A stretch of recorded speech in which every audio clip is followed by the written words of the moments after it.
Por que vocês não conseguem interpretar o tempo presente?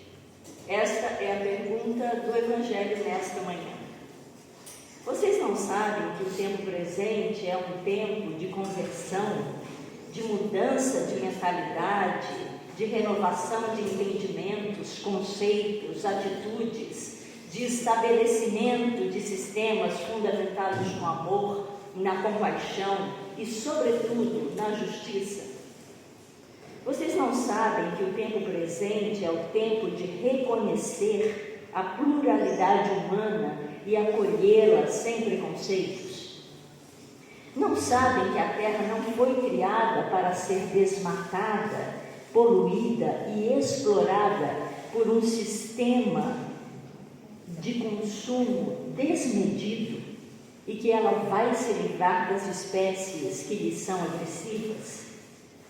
Essas perguntas vêm junto com a pergunta feita por Jesus. A pergunta feita por Jesus é uma crítica ao mundo no qual ele vivia e também ao nosso. Ele se apresenta como alguém que traz divisão. Mas por quê? Será que Jesus quer trazer divisão a fim de criar transtorno na nossa vida? A divisão da qual Jesus fala tem a ver com os valores do reino de Deus. O reino de Deus é a dimensão da vida e para além da vida na qual Deus é uma presença intensa e fundamental que impregna e define tudo e todos. Os valores desse reino foram expressos através dos ensinamentos de Jesus. E esses ensinamentos revelam que o que Deus quer para nós é, muitas vezes, o oposto daquilo que nós valorizamos. Um mundo ou uma vida impregnada pela presença de Deus é definida pelo amor, pela paz, pelo respeito, pela verdade, pela solidariedade e pela justiça. É um mundo ou uma vida que pulsa e ressoa tudo o que existe, ou seja, nós existimos em conexão com todas as outras espécies, com a Terra, com o universo. Não estamos isolados dela e nem somos os seus donos. Um mundo ou uma vida impregnada pela presença de Deus é como uma menina carregando flores nos olhos, trazendo alegria, esperança e beleza, e ao mesmo tempo revelando que há fragilidades para as quais nós precisamos atentar e das quais nós precisamos cuidar. Uma vez que nós aprendemos esses valores do reino de Deus, nós temos que fazer escolhas, e essas escolhas podem nos dividir. Por quê? Porque, embora neguemos, a nossa vida e as nossas sociedades se estabelecem, se organizam, muitas vezes a partir da promoção do ódio, da guerra, da intolerância, da mentira, do egocentrismo e da injustiça.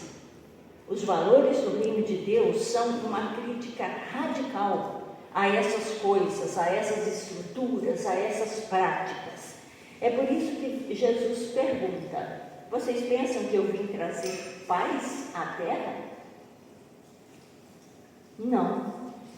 Jesus não veio trazer a paz baseada na manutenção do status quo, ou seja, na manutenção daquele estado de coisas que preserva a desigualdade social, que justifica a riqueza e a pobreza, que exclui as pessoas que são diferentes, que ridiculariza quem não se encaixa nos padrões de comportamento esperados. Jesus não veio trazer paz baseada na discriminação contra determinados grupos de pessoas devido ao seu gênero, à sua raça, à sua orientação sexual, à sua formação profissional ou à sua idade. Jesus não veio trazer uma paz baseada em dogmatismos, quer dizer, em compreensões rígidas, que desconsideram a vida das pessoas, suas lutas, seus sofrimentos, suas alegrias, seus corpos, suas experiências cotidianas. Jesus não veio trazer uma paz baseada no orgulho, seja ele individual ou coletivo, que tem como consequência, muitas vezes, a destruição de outras pessoas. Ele não veio trazer uma paz baseada em uma espiritualidade que desconecte o mundo do céu, o corpo do espírito, você e eu. Os valores do reino de Deus não são descartáveis. E tampouco são, tenho que dizer, propriedade da igreja. Às vezes, pessoas e instituições fora da igreja estão mais atentas a esses valores do que nós nas nossas próprias igrejas. E no Brasil nós temos visto como algumas igrejas e suas lideranças têm se desviado dos valores do reino de Deus, não é isso? A gente tem visto muito isso. Justificam a riqueza como se fosse bênção, sem mostrar que, de modo geral, ela é produto de uma grande injustiça. É resultado de séculos de escravidão sem nenhuma reparação razoável no contexto brasileiro. Dizem que os pobres são pobres porque não trabalham o suficiente, não oram o suficiente, não contribuem para a igreja o suficiente. São essas pessoas, esses líderes maldosos, são os profetas falsos, dos quais o profeta Jeremias fala. Amontoam aflição sobre aflição, como dizia Lutero, para fazer sofrer aqueles que já sofrem pra caramba no dia a dia por conta das injustiças todas que estão colocadas na estrutura social.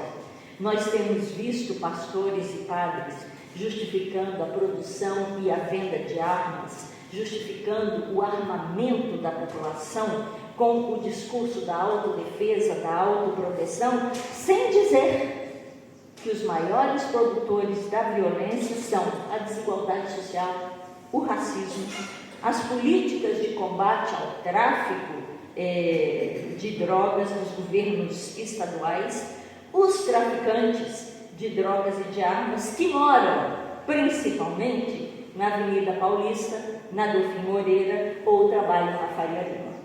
Então, esses líderes religiosos que se tornaram multimilionários e construíram um discurso religioso da guerra, da submissão das mulheres, da perseguição às pessoas LGBTQIA+, da intolerância contra outras religiões, esses líderes não terão paz, de acordo com o texto do Evangelho. Jesus não veio trazer paz para quem nega os valores do reino de Deus em nome de Deus. Aliás, como nós temos visto recentemente, um desses pastores está indiciado. E como as nossas instituições e sistema de justiça estão funcionando devidamente no país, ele será denunciado, julgado e provavelmente preso. Hoje é 7 de setembro, é o Dia da Pátria. Nós, inclusive, estamos com alguma dificuldade de mobilidade no trânsito por conta dos desfiles. Mas nós também estamos acompanhando o julgamento de um grupo de pessoas que compôs o governo anterior e que está sendo julgado por 5 crimes diferentes. Eu imagino que entre nós haja diferentes percepções, entendimentos e expectativas com relação a esse julgamento. No entanto, é preciso saber que nós temos uma Constituição forte, nós temos um sistema de justiça robusto, nós temos uma enorme produção de conhecimento jurídico no país e nós temos todas as condições de, como disse o profeta Oséias, no capítulo 5, versículo 24, deixar o direito correr livre como um rio caudaloso e a justiça como um ribeiro eterno. Ou seja, nós temos condições de ter um resultado justo. E nós devemos continuar, permanecer em oração por nosso país.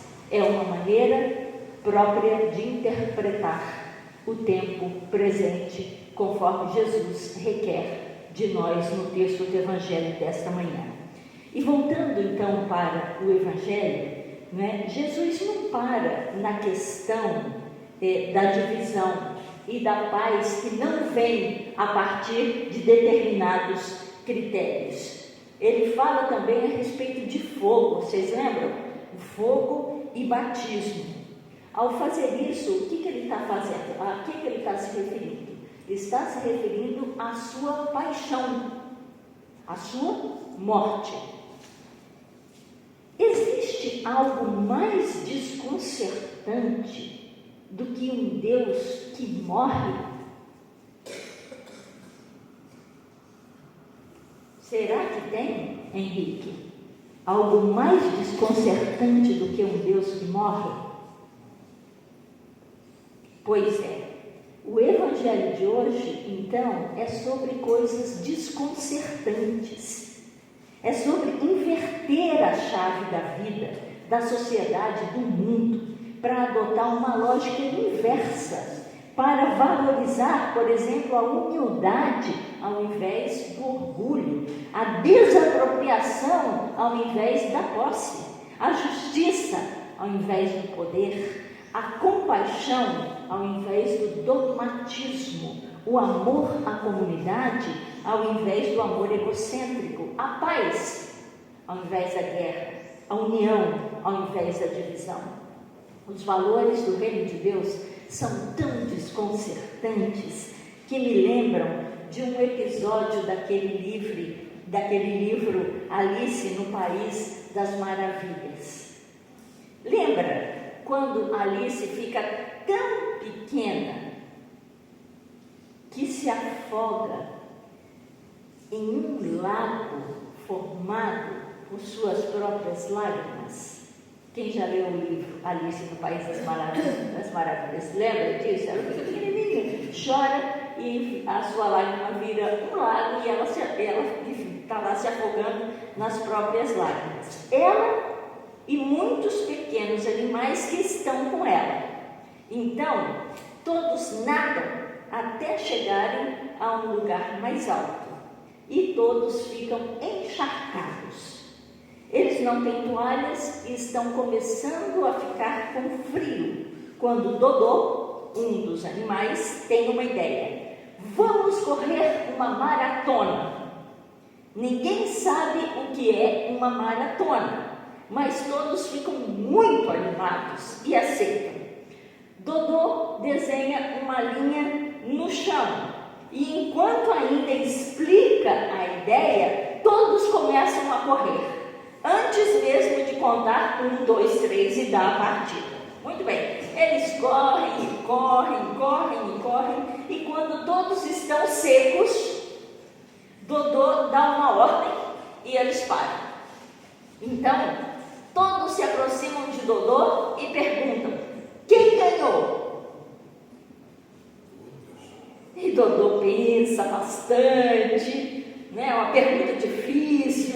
Coloca o dedo na cabeça, pensa, e depois de um tempo diz: todos ganharam. Há um grande barulho comemorando, uma alegria, uma festa, todos ficam felizes com o resultado. E Dodô diz: mas nós precisamos ter presentes, porque se a gente ganhou, a gente precisa ganhar um presente. Quem tem o presente? Todo mundo olha para Alice e pergunta para ela se ela tem um presente. Ela enfia a mão no bolso e tira do bolso um saco de doces que não estão molhados. E aí a Alice vai e dá um doce para cada um. Então todo mundo fica feliz. Mas de repente o papagaio fala assim: mas a Alice não ganhou um presente, ela também tem que ter um. Aí todo mundo olha para a Alice: o que mais que você tem no bolso? E ela tira do bolso, quem se lembra? Um dedal, né? Aquela coisa que a gente bota na ponta do dedo para proteger quando está costurando, né? E aí, então, ela, não é? O Dodô, com um gesto muito grandioso e respeitoso, oferece o dedal para Alice como um presente. Muito bem. O Evangelho dessa manhã nos convoca para estarmos imbuídos desses valores desconcertantes. Nos convoca a termos uma vida impregnada pela presença de Deus. Nos convoca a entendermos que ninguém ganha e ninguém perde quando os critérios que adotamos para interpretar o tempo presente, o tempo da nossa sociedade, o tempo da nossa vida, e para viver esse tempo presente, são aqueles que caracterizam o reino de Deus. Então,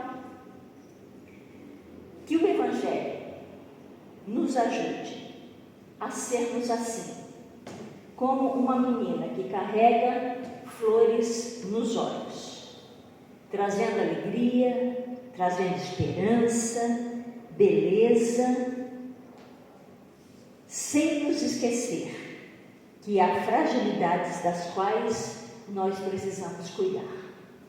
Amém? Amém.